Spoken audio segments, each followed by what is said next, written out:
కనిపించినంత మాత్రాన పీసీఓఎస్ అని ఫిక్స్ అవ్వకూడదు. మరి పీసీఓఎస్ని ఎలా డయాగ్నోస్ చేస్తాను? Hi, I'm doctor Hemasri, gynaecologist, Wanaparthy. పీసీఓఎస్ని అడల్ట్స్లో రాటర్డామ్ క్రైటీరియాతో డయాగ్నోస్ చేస్తాం. దీంట్లో 3 థింగ్స్ ఉంటాయి. ఈ 3లో 2 పాజిటివ్ ఉంటే పీసీఓఎస్ ఉన్నట్టు. Number 1 irregular periods.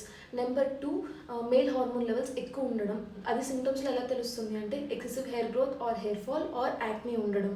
నెంబర్ 3 అల్ట్రాసౌండ్లో అంటే స్కాన్లో మీకు పీసీఓఎస్ ఉంది అని కన్ఫర్మ్ అవ్వడం. సో ఈ మూడిట్లో ఏ 2 ఉన్నా మేము పీసీఓఎస్ అని డయాగ్నోస్ చేస్తాము. స్కాన్లో నీటి బుడగలు మాత్రమే ఉన్నాయంటే it can be normal. Adolescent గర్ల్స్లో కానీ అంటే జస్ట్ మెచ్యూర్ అయిన అమ్మాయిల్లో యూజువల్గానే స్కాన్లో నీటి బుడగలు అనేవి ఉంటాయి. బట్ మిగిలిన 2 నార్మల్గా ఉన్నాయి అంటే వాళ్ళకి పీసీఓఎస్ ఉన్నట్టు కాదు. అందుకే గూగుల్ చూసి సెల్ఫ్ డయాగ్నోసిస్ చేసుకోకండి. ప్రాపర్ ఎవాల్యుయేషన్ అండ్ ట్రీట్మెంట్ అనేది పీసీఓఎస్లో చాలా పెద్ద రోల్ని ప్లే చేస్తుంది. So early consultation will give you better control. Thank you. Yours Shri.